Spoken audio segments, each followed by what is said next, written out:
Assalamualaikum warahmatullahi wabarakatuh. Alhamdulillah wassalatu wassalamu ala Rasulillah. Kita masih di masalah poin yang ketiga tadi. Jadi pada saat Allah Azza wa Jalla menelambatkan doa seorang hamba, itu sebenarnya ada bukti cintanya Allah di situ. Ya. Dan Allah Azza wa Jalla sangat sayang dengan hambanya. Allah tidak ingin hambanya itu memohon-mohon, merengek-rengek, kemudian tidak diberikan. Tapi seperti hal-hal yang sudah kita sebutkan sebelumnya. Kalau Anda ingin bukti lebih jauh tentang masalah kasih sayang Allah Azza wa Jalla, kita dengarkan kisah yang sahih. Disebutkan dalam riwayat Bukhari tentang kisah Musa alaihissalam. Musa alaihissalam pada saat sedang berdakwah di Bani Israel, ada satu orang secara khusus dari Bani Israel, tidak disebutkan namanya siapa, tapi betul-betul mu'zi, orang yang suka mengganggu Musa alaihissalam. Setiap Nabi Musa bicara, dia potong, mencaci maki Musa alaihissalam, mencaci maki Allah, mencaci maki Taurat, semuanya kata-katanya tidak nyaman. Sampai akhirnya Musa alaihissalam sudah nggak sabar lagi. Orang ini sudah terlalu. Setiap Nabi Musa alaihissalam bicara lagi menyampaikan rame-rame, tiba-tiba dia angkat, dicaci maki Nabi Musa alaihissalam. Bukan cuma itu, caci maki Allah, caci maki Taurat. Sampai akhirnya Nabi Musa alaihissalam berdoa kepada Allah, Ya Allah, ambil alih orang ini. Terserah aku mau apakan gitu. Ya. Lalu Allah Azza wa Jalla mengutus Jibril alaihissalam datang menyampaikan. Jibril mengatakan, hai Musa, Allah sudah menjadikan iqabnya, hukumannya orang ini di tanganmu. Silakan, minta apa saja.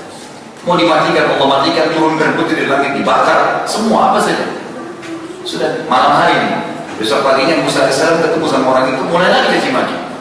Musa dicaci maki, Allah caci maki, Torah caci maki, depan orang semua. Lalu Musa berkata, ya Allah, khudi, wahai bumi, tenggelamkan orang ini. Tiba-tiba tenggelam sambil betisnya. Tidak bisa bergerak orang ini. Minta maaf, Musa maafkan saya tidak akan lakukan lagi. Musa tak mengatakan alaihissalam, ya Allah, khudi, hai bumi, tenggelamkan lagi dia. Tenggelam sampai perutnya. Minta maaf lagi orang itu, mohon maafkan saya, hai Musa, saya tidak akan ulangi lagi dan seterusnya. Ya Allah, khudi, hai bumi, tambah lagi, tenggelamkan sampai ke tenggorokannya. Orang itu terakhir mengatakan, hai Musa, maafkan saya dan saya akan beriman kepada Tuhanmu. Apa yang terjadi? Musa AS sudah tidak percaya orang ini dan sudah betul-betul mantel. Apa yang dia bilang? Ya Allah, khudi, hai bumi, tenggelamkan orang ini. Tidak bisa lagi, sudah terlalu merusak, tenggelam orang itu, mati. Waktu mati, Allah Azza wa Jalla mengutus Jibril mengatakan, Allah menyampaikan pesan kepada wahai Musa, ya Musa, ma'aksa qalbak. Wahai Musa, begitu keras hatimu. Kalau seandainya kata Allah Azza wa Jalla, dia meminta maaf kepada saya satu kali saja, saya akan maafkan. Ini sudah minta maaf dengan korban kali, tak suruh matikan gitu. Artinya Allah Azza wa Jalla sangat sayang gitu. Bukankah hadis yang sudah masyhur, Allah sangat senang dalam riwayat Bukhari, sangat senang dengan taubat hambanya, lebih senang daripada salah seorang di antara kalian kehilangan barangnya, kemudian dia sudah putus asa karena mencari dengan untanya yang hilang, tiba-tiba dia duduk di bawah sebuah pohon dan untanya datang, bagaimana senangnya? Allah lebih senang daripada itu. Allah, kita 20 tahun berbuat salah, Allah dengan taubat, ya Allah ampuni saya, ini Allah ampuni, bersih 20 tahun. Itu luar biasa gitu. Bukankah juga termasuk tanda-tanda kebesaran Allah Azza wa Jalla, man hammat, kata Nabi SAW, man hammat bi hasanatin wa lam ya'malha kutiba lahu hasanatun kamilah. Siapa yang baru terlintas, baru niat dalam artinya mau buat ibadah, mau sholat malam dan nanti malam, dan dia tidak sempat lakukan, maka akan dicatatkan baginya pahala lengkap, kutiba lahu hasanatun kamilah. Kemudian fa'in amilah, kalau dia lakukan, kutiba lahu asyru adhafiha ila sab'ati adhafin katsira. Allah akan catatkan baginya 10 kali lipat pahala, 700 kali lipat dan kelipatan yang banyak. Rahmatnya Allah luar biasa ini. Niat dikasih, melakukan 700 kali lipat pahalanya, lebih dari itu lagi mana.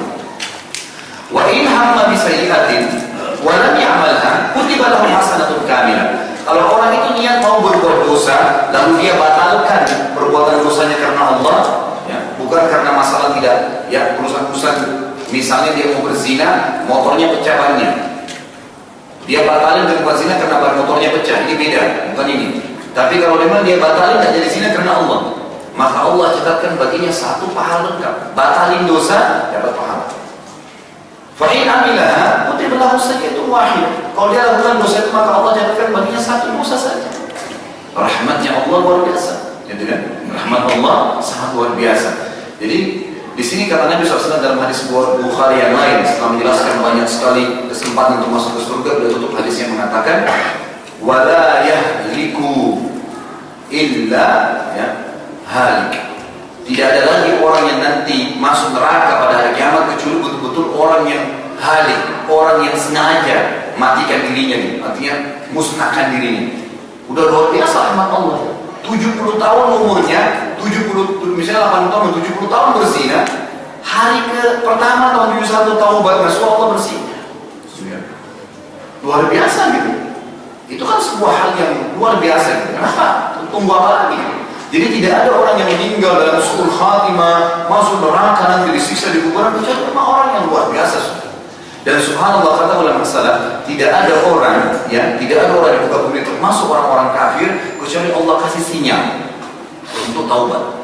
Dengarkan riwayat Bukhari. Kata Nabi alaihi salatu wassalam, Jibril berkata kepada, demi Allah wahai Muhammad, kalau seandainya engkau melihat bagaimana aku memenuhi, ini riwayat Bukhari, aku memenuhi mulutnya Fir'aun dengan tanah dari laut, ya, itu karena khawatir jangan sampai, karena dia bilang amantu birabbi Musa wa Harun, saya beriman kepada Tuhannya Musa dan Harun, gitu kan? Jangan sampai dengan kalimat itu Allah ampuni dosanya. Jibril alaihissalam berharap Fir'aun mati dalam keadaan kafir, gitu kan? Ini riwayat Bukhari. Jadi Jibril alaihissalam faham bagaimana rahmatnya Allah azza wa jalla. Luar biasa gitu rahmatnya Allah. Nggak ada yang perlu dikhawatirin. Allah sangat sayang dengan kita. Ya, Allah sangat pengasih dengan kita. Allah memberikan rezeki kepada siapapun. Ya, Allah memberikan rezeki, ya, itu semut di lubangnya. Jadi tidak usah khawatir. Oh, pekerjaan ini haram. Tapi saya kalau berhenti kerja dapat makan nggak ya? Yang berikan makan bos Anda di kantor, Allah azza wa jalla. Dalam sebuah kisah nyata dikatakan seorang salaful ummah selesai berkebun di Baghdad waktu zaman salafus saleh, waktu zaman tabi'in, itu lagi selesai kebun kurmanya dikerjain, dia capek sekali, dia keluar dari kebunnya, kemudian dia duduk di samping sungai, ada sungai dekat kebunnya. Setelah dia duduk, dia bilang berdoa, ya Allah, mudah-mudahan Engkau memberikan kepadaku hasil yang maksimal dari kerjaku ini. Lalu Allah azza wa jalla ingin memberikan pelajaran kepada dia. Tidak usah khawatir. Sudah minta, sudah berusaha, saya akan kasih. Tidak usah khawatir, Allah yang kasih. Lalu apa yang terjadi? Di depannya terlintas sebatang pohon di atas sungai, batang pohon yang tumbang. Di atasnya ada burung bangau. Burung bangau itu kakinya patah, matanya buta. Jadi di atas sungai, di atas batang pohon nggak bisa lagi jalan. Ini batangnya sambil jalan. Ini bangau kalau turun tenggelam, buta matanya. Kakinya satu patah, nggak bisa melangkah, matanya buta, nggak bisa melihat. Lalu orang ini berkata, sekarang saya mau buktikan gimana caranya Allah kasih rezeki. Gimana nih? Menunggu beberapa saat, Allah buktikan kepada orang ini apa? Dari kejauhan ikhwan dan akhwat sekalian, ada burung elang terbang, itu nyambar ikan di dekatnya burung bangau itu, dijepit sama dia. Begitu dia terbang, mau terbang ke atas, jepitan ikannya lepas dengan hikmah Allah azza wa jalla. Ikannya jatuh di depan burung bangau itu. Burung bangau cuma cium baunya, tinggal turun kepalanya makan. Habis ceritanya. Bukankah begitu gampang kalau Allah azza wa jalla ingin memberikan? Gampang sekali. Apa yang kita meragukan gitu kan? Allah sebaliknya gampang sekali kalau mau menyusahkan kita. Kalau Allah ngintir saja satu urat saraf kita di belakang, encok, 2 minggu nggak bisa bergerak. Gampang sekali. Alasan kita kalau sakit leher, obat, salah tidur, bantalnya disalahin. Bukan. Allah lagi uji nih, lihat nikmat nih. Kalau saya angkat sedikit, pelintir nggak bisa berapa-apa, 2 minggu nggak bisa balik. Lemahnya manusia. Dengarkan juga contoh yang lain dalam riwayat Bukhari dikatakan, Utsman bin Affan radhiyallahu anhu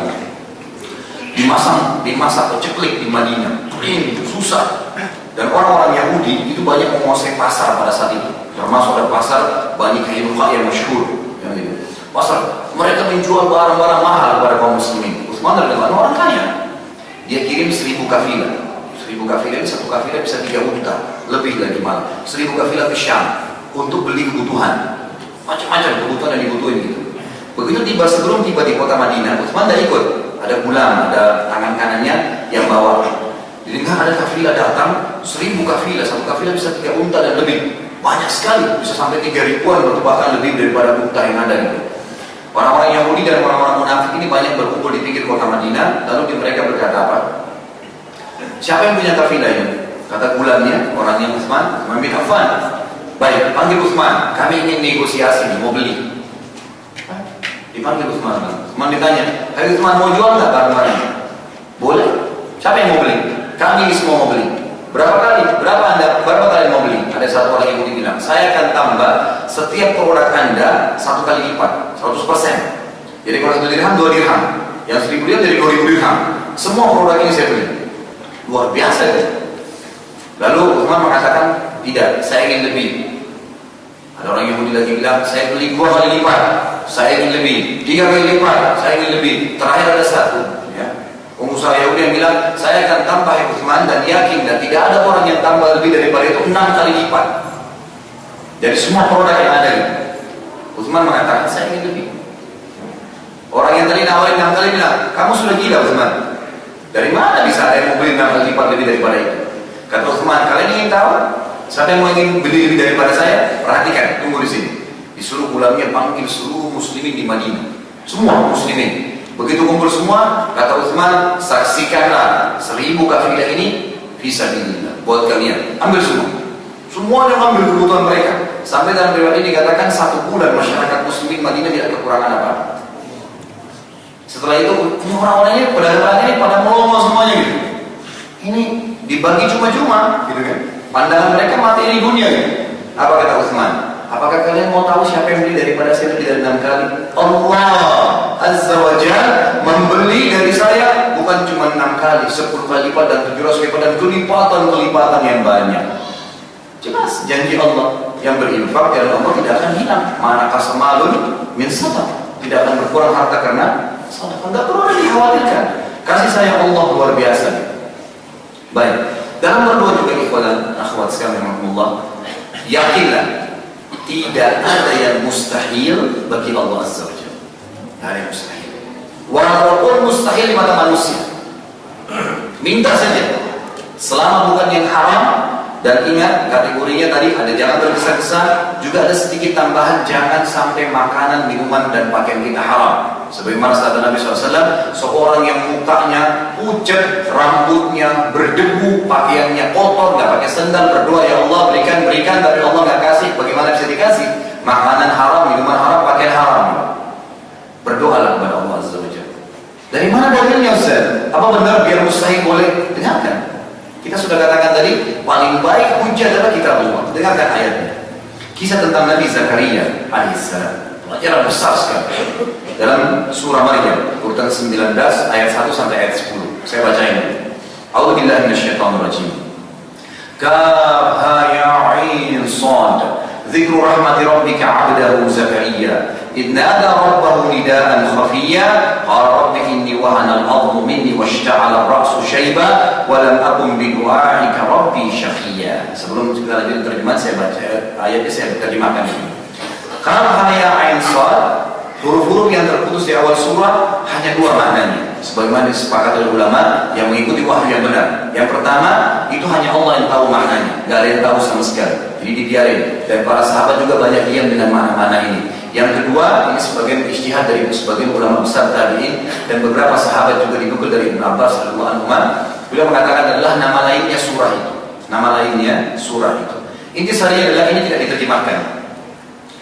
Lalu dikatakan dzikru rahmati rabbika 'abdahu Zakaria. Ingatlah kisah tentang rahmat Tuhanmu hai Muhammad Allah kepada hambanya Zakaria. Kenapa nih Nabi Zakaria disebutin? Dan apa masalahnya gitu? Dijelaskan ayat setelahnya. Idnada rabbahu, ternyata berhubungan dengan doa.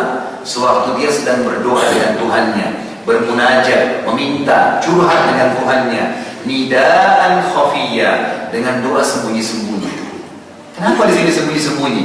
Dijelaskan dalam beberapa riwayat yang sahih. Ya, ternyata Nabi Zakaria alaihissalam waktu menikah umurnya itu 30 tahun, ikhwat sekalian, istrinya 20 tahun. Ternyata ya, istrinya ini mandul. Istrinya mandul. Nabi Zakaria berdoa kepada Allah pada saat umur 30 tahun, ya Allah, karuniai saya anak dari istri ini.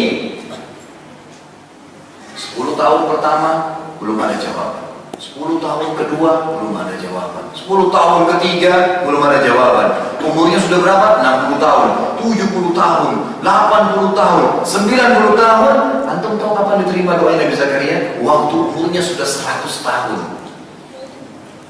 Kenapa? Nanti akan kita lihat pelajaran dalam ayat ini. Kenapa Allah kasih nanti umur 100 tahun? Apa sebabnya? Ada sebabnya. Allah ingin menjadi pelajaran besar buat kita. Ingatlah, sewaktu Zakaria berdoa secara sembunyi-sembunyi. Kata ulama tafsir, karena dia berdoa kepada Allah, minta dikasih anak, sementara umurnya sudah 100 tahun. Dari istrinya yang waktu itu berumur 90 tahun dan mandul. Bukan minta dari perempuan lainnya, dari istri dia yang jelas-jelas mandul, sekarang sudah tua. Tetap mustahil, nggak mungkin di mana manusia. Tapi Nabi Zakaria tetap berdoa. Qala Rabbi, ini buktinya. Wahai Tuhanku, inni wahanal azmu minni, sungguh tulang-tulangku sudah lemah. Kata ulama tafsir sudah gemetar kalau jalan 100 tahun. Washta'ala ra'su syaiba, semua rambut saya sudah putih. 100 tahun, udah tua sekali. Walam akun, tapi apa katanya? Walam akun bidu'aika rabbi syaqiyya, tapi saya tidak pernah mau putus asa dengan doa kepada Allah. Tetap saya minta, saya yakin itu. Tak minta. Apa yang dia minta? Wa inni khiftul mawaliya min warai, dan saya takut nanti tidak ada penerus saya kalau saya meninggal. Wa kanat imraati akhirah, masalah paling besar istri saya mandul. Permintaannya apa? Fahabli, karuniai buat saya min ladunka waliya, keturunan dari ini perempuan yang mandul. Mustahil, 90 tahun waktu itu ya, gak mungkin. Apa lagi fungsinya? Dia sampaikan lagi keluarnya kepada Allah, curhat, yarithuni, agar dia bisa mewarisi saya. Ilmu yang kau berikan ini saya wariskan kepada anak saya. Wa yarithu min ali Yaqub, dan juga mewarisi ilmu-ilmu yang telah turun kepada Yaqub dan keluarganya. Waj'alhu rabbi radiyyan, dan jadikanlah dia Allah radiyyan, soleh. Di sini kalau antum kembali kepada kisah ayat ini, ya, itu sebenarnya kisahnya Nabi Zakaria ini pernah ketemu sama Maryam. Maryam itu alaihissalam ibunya Nabi Isa, keponakannya Nabi Zakaria. Keponakannya Nabi Zakaria. Waktu masuk ke rumahnya Maryam, Maryam lagi ibadah di mihrab, gitu kan. Lalu ada buah-buahan, ada makanan-makanan. Zakaria tanya, "Anna laki hada?" Dari mana kau dapatkan ini Maryam? Qalat huwa min indillah. Berkatalah Maryam ini dari sisi Allah datang. Maka pada saat Inna Allah Rasulullah SAW, Allah berikan rezeki pada siapa tanpa hisab. Hunalika da'a Zakaria Rabbah. Waktu itu Zakaria langsung minta supaya dikasih keturunan juga, gitu. Tambah lagi. Mintanya agar dikasih anak yang soleh atau soleha. Mau laki-laki mau perempuan, intinya yang penting soleh, gitu kan? Dan ini juga akan memberikan gambaran kepada kita ikhwas sekalian dan akhwat. Tidak pernah ada orang yang berdoa kepada Allah minta satu dikasih satu, nggak pernah. Pasti dikasih plus. Minta 10 dikasih 20 sama Allah, minta dikasih 100, nggak pernah pas-pasan. Dan makin banyak kita minta doa, maka yakinlah pada saat itu makin banyak yang akan datang responnya. Ya. Kita melempar banyak kepada Allah, Allah akan berikan double-double lebih banyak. Itu pentingnya. Di sini ambil garis bawah kata Zakaria salam, saya cuma minta orang radiyah, yang ridho, patuh sama saya dan soleh atau solehah, perempuan nggak masalah, gitu kan? Apa yang terjadi? Ya Zakaria, setelah 100 tahun umurnya datang perintah Allah Azza wa Jalla kepada Jibril salam, wahai Zakaria, inna nubashshiruka bi gulamin ismuhu Yahya lam naj'al lahu min qablu samiyya. Sekarang kami sampaikan berita gembira kepada wahai Zakaria, kau akan dikaruniai Allah seorang anak laki-laki. Tadi cuma minta laki-laki atau perempuan yang berarti radiyah, tapi ternyata Allah kasih laki-laki, kan gitu. Kemudian diberikan nama oleh Allah dari langit yang belum pernah ada orang bernama Yahya sebelumnya. Langsung bonus dari Allah. Laki-laki dari istrimu yang mandul ini, kemudian berikan nama Yahya. Belum pernah ada nama Yahya sebelumnya. Qala, Nabi Zakaria manusia biasa. Apa yang dia bilang? Qala Rabbi, wahai Tuhanku, anna yakunu li gulam. Dia juga bingung. Walaupun dia minta doa, dia bilang, ya Allah, bagaimana bisa saya punya anak ya? Karena ini sudah terlalu lama berdoa, 70 tahun berdoa. Apa yang dia bilang? Wa kanat imraati akhirah. Sementara istriku ini mandul dan 90 tahun nih sekarang. Kalau dulu 20 tahun, 30 tahun masih secara akal manusia masuk akal. Ini 90 tahun nih. Ya. Kemudian dikatakan wa qad balagtu minal kibari itiya. Dan saya sudah tua renta yang tidak mungkin. Ya, enggak bisa lagi. Apa kata Jibril salam? Qala kadzalika qala rabbuka wa 'alayya hayyin. Berkatalah Tuhanmu, hai Zakaria, itu sangat mudah buat saya. Wa qad khalaqtuka min qablu wa lam taku syai'an. Dulu kamu Zakaria dari sesuatu yang tidak ada. Saya ciptakan kamu jadi. Dari sperma ayah, dari sulbi keluar, kena sel ibu jadi manusia. Kalau Allah mau jadi, kalau enggak. Kamu aja sendiri udah tidak ada apa-apa. Apa yang terjadi? Nabi Zakaria saking senangnya, dia minta tanda-tanda sama Allah. Maksudnya minta tanda, kalau istri saya hamil ya Allah, ini kan berarti gembira nih, pasti hamil. Begitu hamil, saya sudah tahu. Nggak usah tunggu dia muntah-muntah, ngidam, nggak ada. Pokoknya begitu hamil saya sudah tahu ya Allah. Tanda-tandanya apa? Kata Allah SWT, dia bilang mengatakan, "Qala rabbi ja'alni ayah." Ya Allah, berikan saya tanda-tanda kalau istri saya sudah hamil. Qala ayatuka, tanda-tanda dari saya. Kata Allah Azza wa Jalla, "Alla tukalliman nasa thalatha layalin sawiyya." Nanti tiba-tiba kamu nggak bisa ngomong dengan orang 3 hari. Tiba-tiba suaramu hilang, nggak bisa ngomong. Kalau itu terjadi, berarti istrimu sudah hamil. Ini sebuah ayat yang berbicara tentang Nabi Zakaria alaihissalam. Dalam ayat lain dijelaskan juga surah Anbiya. Sama masih kisah Nabi Zakaria, kita perkuat urutan 21 ayat 89 sampai 90 yang bunyinya a'udzubillahi minasyaitonir rajim. Wa Zakaria idh nada rabbahu rabbi la tadharni fardan wa anta khairul warithin. Ini ada berdoa kepada Allah ya. Jangan hardik-hardik Allah. Ya Allah, kenapa enggak kasih ya Allah? Ya Allah kasih saya, ya Allah, jangan jahat dengan saya. Ini ngawur. Harus ada adabnya. Dari Zakaria berdoa bagaimana? Ini diajarin adabnya. Dan Zakaria, ingatlah sewaktu dia bermunajat berdoa sama Tuhannya minta, dia mengatakan rabbi la tadharni fardan. Ya Allah, jangan kau biarkan aku sendiri. Wa anta khairul warithin, dan kau sebaik-baik pemberi warisan. Saya kasih anak. Ya, kan? Jadi permintaannya halus gitu. Allah mengatakan fastajabna lah, lalu kami terima apa yang dia minta itu. Wa wahabna lahu Yahya, lalu kami berikan kepadanya Yahya. Cukup sampai situ? Enggak. Saya katakan tadi ikhwan-ikhwan sekalian, Allah kasih plus. Wa aslahna lahu zawjah, lalu kami perbaiki keadaan zaujanya, istrinya. Mandul bisa melahirkan, tua, gak mampu lagi mengandung dengan kekuatan, Allah kasih kekuatan fisiknya. Gitu ya. Kemudian sebagian ulama mengatakan dan beberapa asal istrinya, ya, istrinya Nabi Zakaria ini orangnya suka marah, emosional. Allah ubah sifatnya menjadi baik. Makanya sebagian ulama mengatakan diambil dari kata-kata wa aslahna lahu zaujah. Siapa yang ingin diperbaiki pasangannya, dia mengatakan aslih li zauji atau zaujati. Semoga Allah perbaiki. Udah Allah yang lihat, nanti Allah ubah sifatnya sendiri. Gak usah sampaikan ke manusia, hari-hari suka marah-marah. Gak usah, sama Allah saja Allah perbaiki. Aslih li zaujati, sudah Allah akan perbaiki insyaAllah. Tapi katakan apa? Innahum, apa sebabnya Nabi Zakaria bisa diterima begitu? Ada kata kuncinya.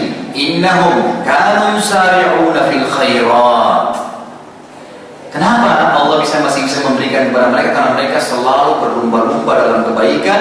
Cukup sampai itu tidak? Wa yad'unana, dan selalu berdoa kepada kami, tidak pernah bosan. Raghaban wa rahaba. Raghaban itu dengan luar biasa, semangat, tidak pernah putus asa. Wa rahaba, dan khawatir Allah tidak terima. Wa kanu lana khashi'in, dan mereka selalu khusyuk kepada kami, tunduk. Melengkapi kisah Nabi Zakaria dalam surah Imran, dalam surah Imran urutan 3 ayat 38 sampai 41. Ini semua membuktikan bahwasanya adanya plus-plus yang Allah kasih kepada Nabi Zakaria karena dia bersabar nih 70 tahun berdoa. Itu nggak begitu saja, ada manfaat banyak sekali. Allah Azza wa Jalla mengatakan a'udzubillahi minasyaitonir rajim, hunalika da'a Zakaria rabbah qala rabbi hab li min ladunka dzurriyyatan thayyibah innaka sami'ud du'a. Surah Imran ayat 38 sampai 41. Sebelumnya tadi kita kisah Maryam ayat 36 sampai 37, kisah Maryam alaihissalam yang waktu bertemu dengan Nabi Zakaria, terus Nabi Zakaria lihat ada makanan dan segalanya, lalu dia mengatakan begini. Dan pada saat itu Zakaria berdoa kepada Tuhannya, minta agar diberikan kepadanya keturunan yang baik-baik. Sesungguhnya kamu, Engkau ya Allah Maha mendengar doa. Fanadatul malaikatu wa huwa qa'im yusalli fil mihrab anna Allah yubashshiruka bi Yahya musaddiqan bi kalimatin min Allah wa sayyidan wa hasuran wa nabiyyan min as-salihin. Dan pada saat itu malaikat Jibril alaihissalam datang memanggilnya. Pada saat itu Nabi Zakaria sedang qa'ima yusalli fil mihrab. Kata ulama, di sini kalau orang mau rajin berdoa, mau Allah terima, selalu di tempat ibadahnya, nggak pernah lupa, kan gitu. Jangan putus asa.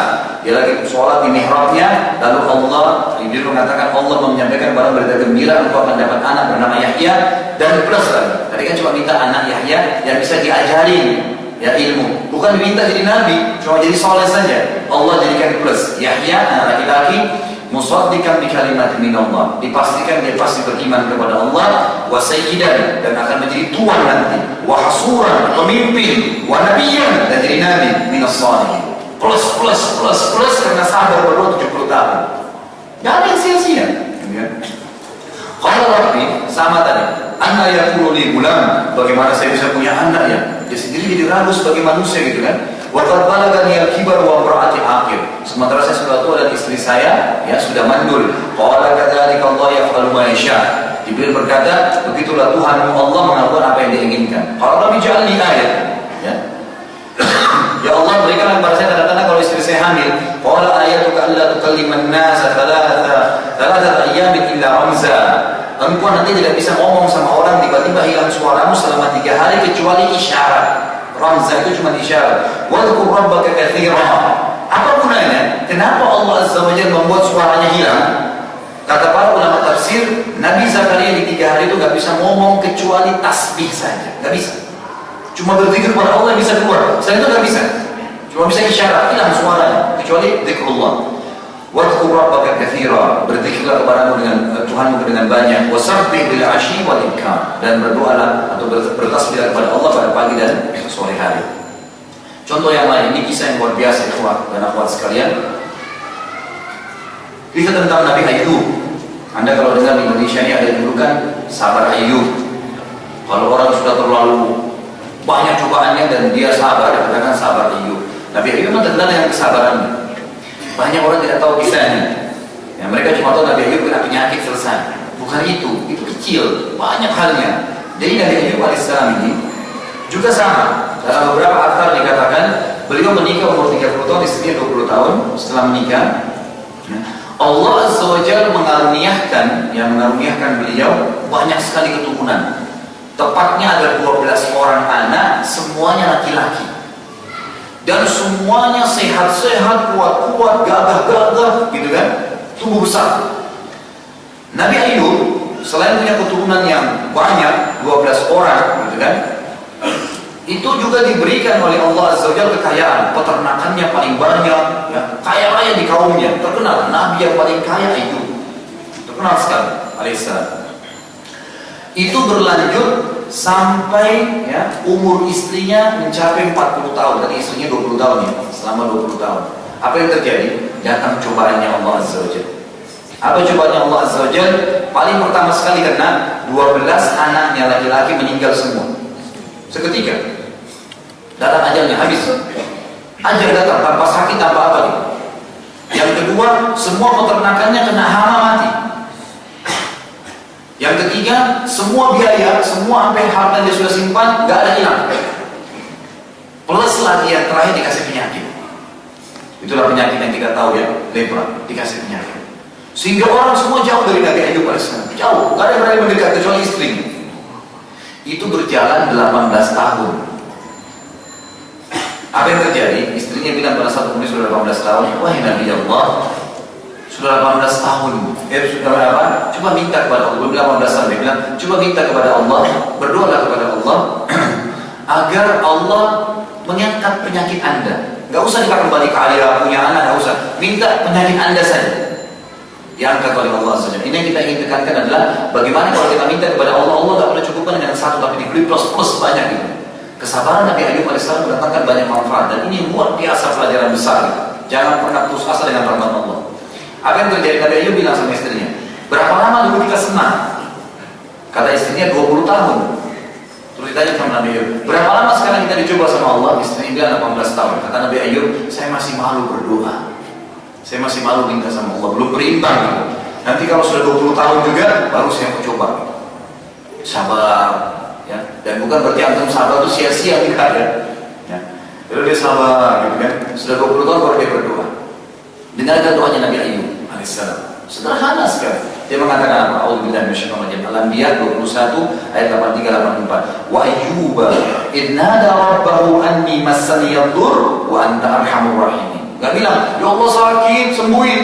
Enggak. Ayub waktu berdoa kepada Tuhan, apa yang dia katakan? "Ya Allah, Engkau telah mencobakan kepadaku dur, penyakit ini."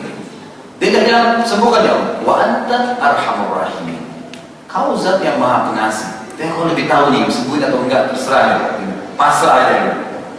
Fastajabna lahu. Lalu kami terima darinya. Fakashafna ma bihi min dur.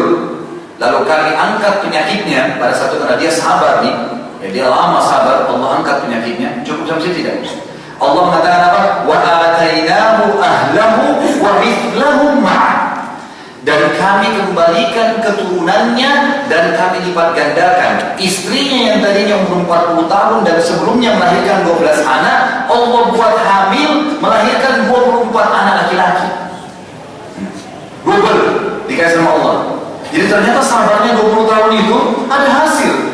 Yang Allah coba karena dia sabar, Allah kasih double. Wa mithlahum ma'ah. Kami kembalikan double keturunannya. Kata ulama tafsir 24 anak laki-laki.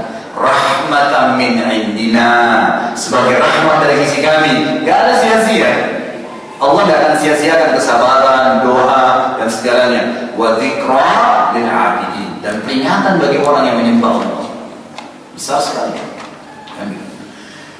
Ini juga ada tentu kisah Nabi Yunus alaihissalam, tapi saya melihat tidak usah diangkat ini jangan cukup panjang kisahnya, tapi yang jelas ini antum bisa kembali ke dalam surah Shafat urutan 37 ayat 139 sampai 148 gitu. Karena ini cukup masih ada beberapa hal yang saya ingin tekankan. Allah Azza wa Jalla melambatkan doa karena ingin menguji. Kadang-kadang tadi Allah karena cinta melambatkan. Kadang-kadang juga Allah ingin menguji. Allah Azza wa Jalla ingin menguji, dan pada itu ada pahala sebenarnya, ketulusan hambanya. Ibnu Qayyim rahimahullah berkata, perumpamaan hamba yang belum Allah berikan jawaban doanya seperti anak kecil yang berbuat salah sama ibunya, lalu ibunya tutupin pintu di luar, suruh keluar rumah tutup pintu. Kira-kira anak kecil itu akan buat apa? Apakah dia akan pergi tinggalin rumah, atau dia akan merengek minta maaf sama ibu di depan pintu? Kata Ibnu Qayyim rahimahullah, kalau itu anak kecil pasti dia merengek, "Ibu maafin saya, menangis-menangis, saya tidak akan ulangi, bukain pintu," dan seterusnya. Kata Allah Azza wa Jalla, mestinya orang yang belum mendapatkan jawaban doa itu Allah lagi uji dia seperti anak kecil. Mestinya dia tambah lagi merengek. Makin tidak terima, tambah merengek. Jangan tambah tinggalkan, tambah merengek, tambah minta, tambah ngeluh, tambah sama Allah Azza wa Jalla, gitu kan?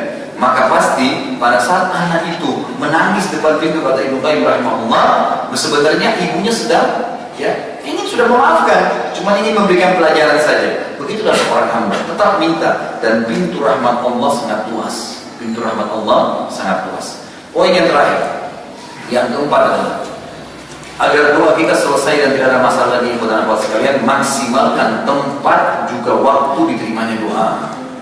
Ya.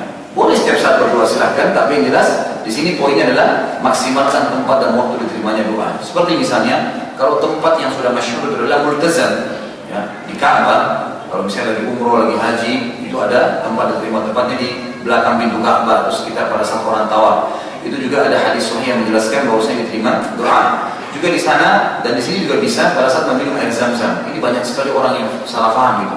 Dianggap Zam-Zam itu cuma minum minta dihilangkan penyakit. Salah. Imam Syafi'i rahimahullah berkata, aku minum Zam-Zam dengan meminta 3 hal. Yang pertama, aku minta agar panahanku tidak meleset. Imam Syafi'i rahimahullah suka berburu dan beliau suka sekali memanah. Beliau mengatakan, aku minum Zam-Zam minta agar panahanku tidak meleset, dan Allah terima karena minum Zam-Zam ya. Jadi minta keterampilannya jadi dia kuasai gitu. Yang kedua, aku minta agar menjadi seorang alim muslimin, ulama, Allah kabulin.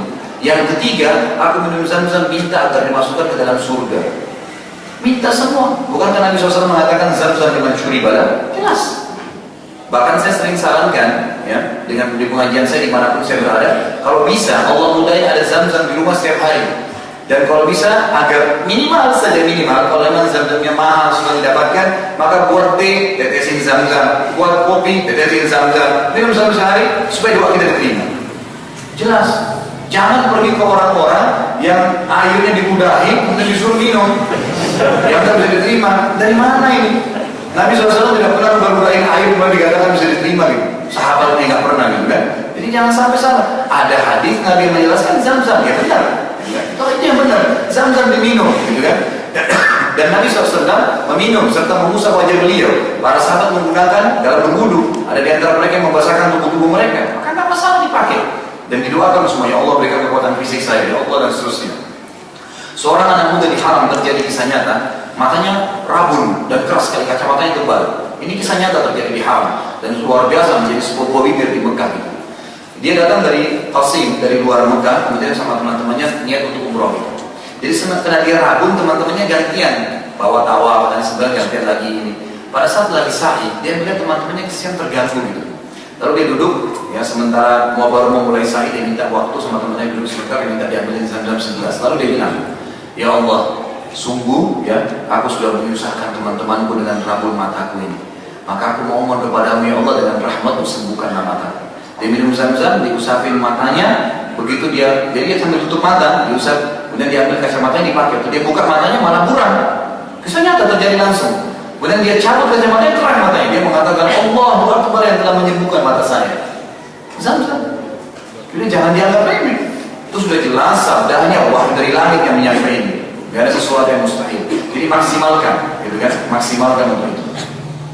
Kemudian juga waktu seperti malam hari, kalau sepertiga malam Allah Azza wa Jalla turun ke langit bumi saat sujud. Kata Nabi Sallallahu Alaihi Wasallam, ya, kalau kalian berdoa agungkanlah Allah, kalau kalian sujud berbanyak doa, karena sangat jarang ditolak doa pada saat itu. Sebelum salam terakhir, ya, ada doa-doa yang dibaca, tidak kurang dari 13-14 doa yang Nabi SAW ajarkan. Nabi SAW berkata dalam riwayat Hasan riwayat Ahmad, ya fadiyatu maisha, boleh dia berdoa apa saja yang diinginkan sebelum salam. Kemudian musafir, ya, puasa, sabda Nabi SAW yang jelas, orang yang musafir, ya, orang yang berpuasa tidak akan ditolak doanya, maksimalin. Musafir kemanapun berdoa kepada Allah Azza wa Jalla, sampaikan dengan haud dan tamak, terus minta rahmat Allah. Kemudian hujan sedang turun, sebagaimana sabda Nabi SAW, kalau rahmat sedang turun, doa diterima. Doa kepada Allah Azza wa Jalla. Sedang terjadi peperangan, ya, berkecamuk, itu juga termasuk diterimanya doa. Di sini juga setelah hujan turun ini di Indonesia banyak sekali masalah. Ya. Itu hujan turun, kenapa ya hujan terus ya? Padahal jelas kesempatan berdoa gitu kan. Ini nggak dilakukan. Di Saudi itu kalau hujan sedikit saja luar biasa, orang seperti rekreasi keluar gitu. Alhamdulillah rahmatnya Allah turun luar biasa. Jadi mereka kena paham poinnya. Baik. Kemudian antara azan dan iqamah, sebagaimana sabda Nabi SAW jelas, gitu kan? Jadi antara azan dan iqamah tidak akan ditolak doa.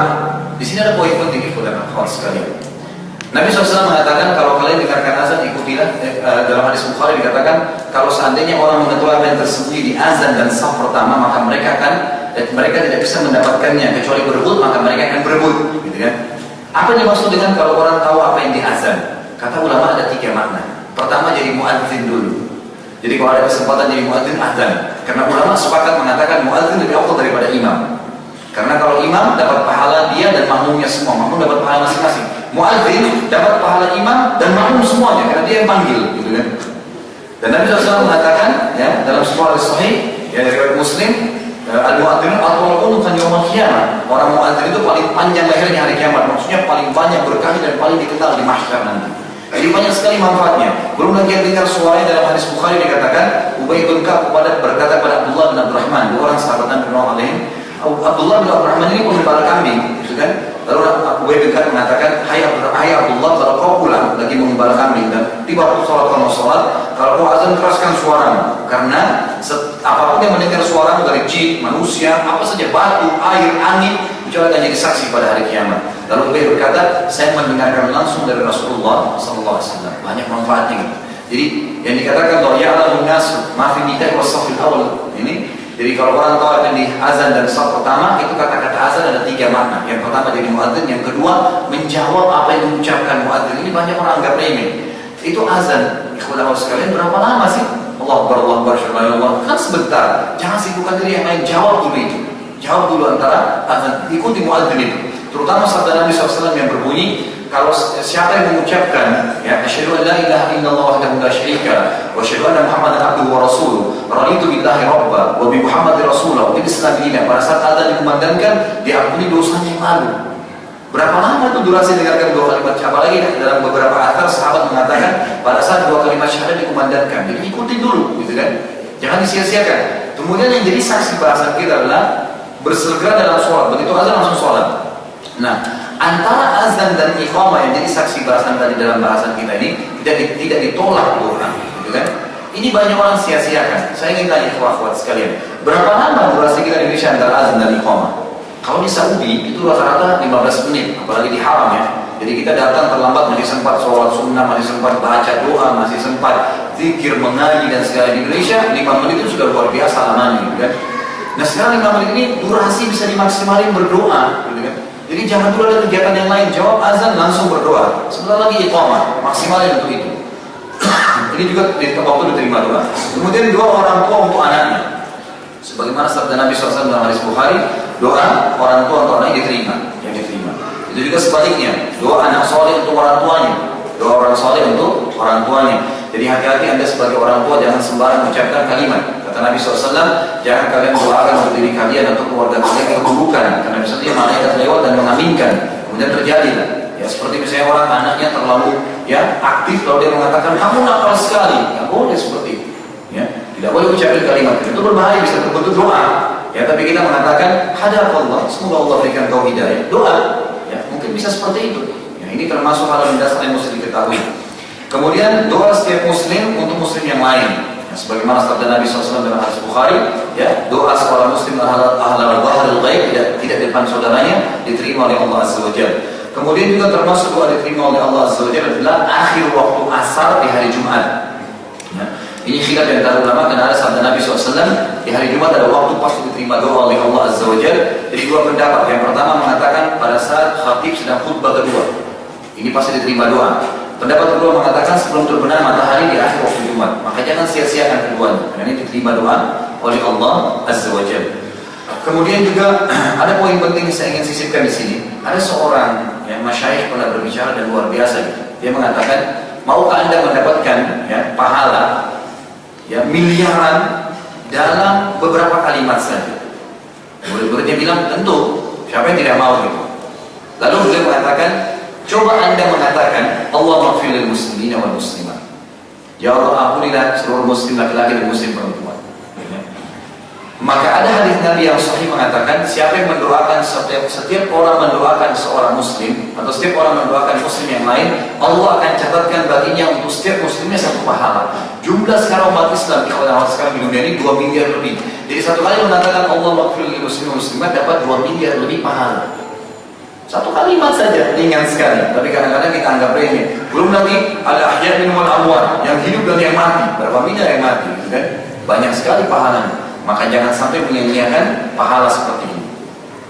Kemudian kita tutup dengan beberapa doa-doa pilihan. Jadi doa itu bebas menyampaikan apa saja, tapi kalau Anda membaca doa yang diajarkan oleh Nabi SAW maka jauh lebih sempurna, jauh lebih sempurna. Ada beberapa doa yang saya sempat baca dalam beberapa hadis sahih yang Nabi SAW menjadikan itu seperti jawami doa, yang gabungan daripada doa-doa umumnya. Pertama, Nabi SAW mengatakan dalam hadis sahih, Allahumma inni as'aluka khaira ma sa'alaka nabiyyuka wa 'abduka Muhammad sallallahu alaihi wasallam wa a'udzubika min syarri ma sta'adaka nabiyyuka wa 'abduka Muhammad sallallahu alaihi wasallam wa anta musta'an wa 'alaikal bala. Artinya, ya Allah aku minta kepadamu seluruh kebaikan yang baik-baik yang nabimu dan hambamu Muhammad SAW minta. Jadi kalau sudah Nabi SAW minta pasti baik semuanya. Yang baik-baik semua Allah saya minta juga. Saya nggak bisa sebutin satu-satu nih. Tadi udah apa yang Nabi minta yang baik semua saya minta. Semuanya dapat kecuali. Dan saya menjauhkan diri dari seluruh keburukan yang Nabimu dan hambamu Muhammad SAW minta untuk dijauhkan darinya. Jadi semua keburukan selesai. Ini jawami, gabungan semua. Semua kebaikan Nabi minta kami minta, dan semua keburukan yang Nabi jauhi kita minta dijauhi. Doa yang luar biasa. Riwayat yang lain mengatakan, Allahumma ja'al kullu maqduri khairan. Ya Allah jadikanlah semua takdirku kebaikan. Ya. Ini juga sebuah doa yang pendek tapi jelas, gitu. Jadi jelas dia semuanya takdirnya menjadi baik. Artinya kalau pun itu dalam hal-hal yang memberatkan buat kita akan menghadapi dengan cara yang baik. Yang ketiga, Allahumma inni a'udzubika min zawali ni'amik wa tahawuli afiyatik wa fujaati nikmatik wa jami'i sakhtik. Maknanya luar biasa ya. Ya Allah jauhkan, saya menjauhkan diri dengan izinmu dari terangkatnya nikmat-nikmatmu, zawali ni'amik. Jangan tunggu stroke baru berdoa. Sebelum stroke minta, jangan nikmat itu diangkat. Ada orang yang sampai meninggal dunia dalam kondisi baik, ya, tidak ada masalah, gitu kan? Ya, itu berbeda. Ini minta agar jangan nikmat-nikmat itu diangkat. Kenapa kita kalau makan, habis makan mengatakan alhamdulillah? Untuk apa? Agar ditambah nikmat itu, gitu kan? Dijaga lagi, makan selain juga nikmat dan seterusnya. Jangan sampai nikmat itu hilang. Kemudian beralihnya kesehatan kepada sakit. Jangan sampai terjadi, gitu kan? Sakit itu jangan sampai kena. Kemudian fujaat nikmati, tiba-tiba cobaanmu datang, tiba-tiba tabrakan, tiba-tiba stroke, ya, tiba-tiba, semua tiba-tiba. Jangan sampai terjadi, ya Allah. Itu tidak ada. Ini Allah yang ngajarin, gitu kan? Dan terakhir wajahnya sahabat dan seluruh yang mengundang untuk kamu, ya Allah, jauhin saya. Jawami doa. Kemudian yang terakhir adalah Allahumma inni as'aluka khaira kullihi, ajilihi wa ajili, ma 'alimna minhu ma lam na'lam. Ya Allah, aku minta seluruh kebaikan semuanya yang sudah dekat dan yang masih jauh, gitu kan? Yang kami ketahui dan kami tidak ketahui, semuanya kita minta. Wa na'udzubika min syarri kulli, dan jauhkanlah kami ya Allah dari seluruh keburukan, ajilihi wa ajili, yang sudah dekat dengan kami akan menimpa kami atau yang masih jauh. Ma 'alimna minhu wa ma lam na'lam, yang kami ketahui dan yang kami tidak ketahui. Juga ada sebagian ulama menambahkan dengan doa yang dibaca di sholat, gitu kan?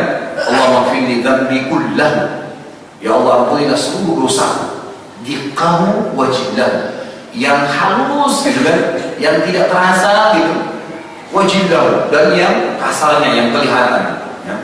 Allahumma ighfirli diqqahu jillahu awwaluhu wa akhiruhu, yang dulu saya kerjain, yang belum saya kerjain juga minta diampuni. Wa alaniyatan wa sirran, dan yang terang-terangan serta sembunyi-sembunyinya. Ini semua kita minta agar diampuni oleh Allah Azza wa Jalla. Tentu banyak sekali ya contoh-contoh doa, tapi ini beberapa doa yang sebagai contoh, tidak terfokus dalam ini saja. Tentu banyak. Kalau antum melihat kembali pada hadis Nabi SAW cukup banyak, tapi ini diantara contoh-contohnya saja, dan semoga saja ini bisa menjadi membuka pintu buat kita semua agar membaca doa-doa yang diajarkan oleh Nabi SAW, yang sebagaimana sudah kita ketahui dengan beragam macamnya. Inilah bahasan kita tentang masalah dahsyatnya doa, dan saya yakin judul ini insya Allah betul-betul membuktikan kepada kita memang doa itu dahsyat. Tidak ada yang mustahil bagi Allah, tidak ada yang sia-sia yang sudah kita doakan. Kesabaran dalam menunggu hasilnya juga akan datangkan banyak sekali hal. Allah akan lipat gandakan jawaban-jawabannya, dan banyak sekali hal-hal yang sudah kita jabarkan tadi. Kalau ada benar dari Allah, kalau ada salah dari saya, mohon dimaafkan. Ya, subhanallah wa bihamdika asyhadu an la ilaha illa anta astaghfiruka wa atubu ilaik. Wassalamualaikum warahmatullahi wabarakatuh.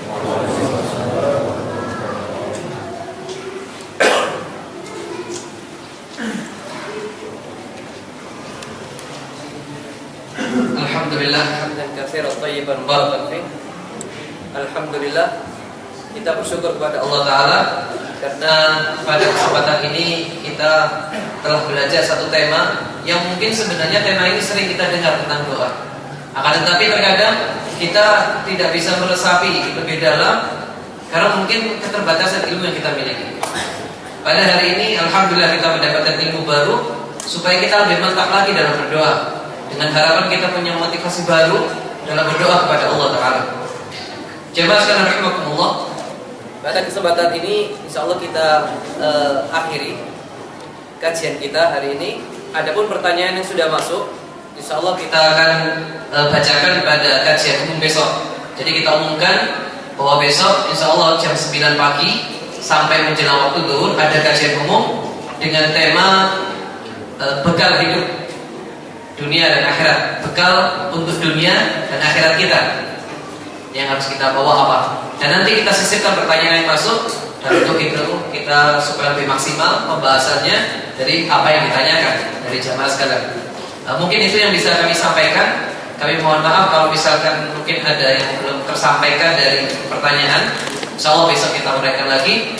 Dan yang paling penting, kita meminta kepada Allah Ta'ala ilmu yang sudah kita pelajari ini bisa bermanfaat buat kita. Kita coba amalkan, kita terapkan. Dengan begitu akan bertambah iman kita, dan tentunya kita lebih dekat dengan Allah Ta'ala insyaAllah. Allah Ta'ala subhanakallahumma bihamdika asyhadu an la ilaha illa anta astaghfiruka wa atubu ilaik. Assalamualaikum warahmatullahi wabarakatuh.